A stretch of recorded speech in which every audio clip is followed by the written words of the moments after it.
भारत, वो देश जहां बड़े बड़े महात्माओं ने जन्म लिया और एक से एक बड़े बुद्ध पुरुष अवतरित हुए। लेकिन बड़े ही दुख की बात है कि यही देश बुद्धों को पहचानने में असफल रहा है, और एक बार नहीं, बार बार। आज की कहानी है ऐसे ही महान बुद्ध पुरुष ओशो की। ओशो ये वो बुद्ध पुरुष हैं जिन्होंने जटिल ध्यान की प्रक्रियाओं को मानव जाति के लिए सरल बनाकर पूरे विश्व में आध्यात्मिक क्रांति ला दी। लेकिन आज भारत के उसी आध्यात्मिक क्रांतिकारी ओशो की ऐतिहासिक विरासत को नष्ट करने का षड्यंत्र चल रहा है, और उनकी संदेहजनक मौत भी इसी षड्यंत्र का हिस्सा थी।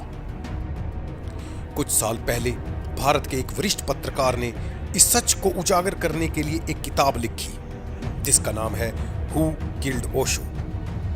यही किताब अगर किसी विकसित देश में लिखी जाती तो आज ओशो के हत्यारे सलाखों के पीछे अपने पापों की सजा भुगत रहे होते, और ओशो की उस मां को भी न्याय मिल जाता जिनको ओशो की मौत से पहले मिलने तक नहीं दिया गया, और वही मां कहती रही कि मेरे बेटे को इन्होंने मार डाला।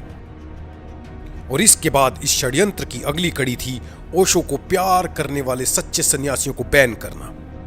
यह बैन जरूरी था इसलिए क्योंकि वो ओशो के पूरे आश्रम को और उनकी इंटेलेक्चुअल प्रॉपर्टी को अपने कब्जे में लेना चाहते थे। एक भी सन्यासी उनके खिलाफ नहीं बोला। क्यों? क्योंकि वो जो कुछ भी कह रहे थे ये बताकर कह रहे थे कि ओशो ऐसा चाहते थे, और हम चुपचाप वो सब कुछ किए जा रहे थे क्योंकि हम उसे अपने गुरु की इच्छा मान रहे थे। लेकिन ये एक बहुत सोची समझी साजिश थी, क्योंकि इस षड्यंत्र का अगला कदम था ओशो की विरासत को खत्म करना, जिसमें वो बहुत हद तक कामयाब भी हो चुके हैं। और इसी षड्यंत्र का अब आखिरी कदम है उनके पुणे आश्रम को टुकड़े टुकड़े करके बेच देना। अब ये हमारे पास आखिरी मौका है ओशो की लेगेसी को बचाने का। हो सके तो सिर्फ इतना कीजिए, ट्वीट कीजिए, फेसबुक, इंस्टाग्राम और व्हाट्सएप पर डालिए, ज्योत से ज्योत जलाइए और पुणे आश्रम को बचाइए।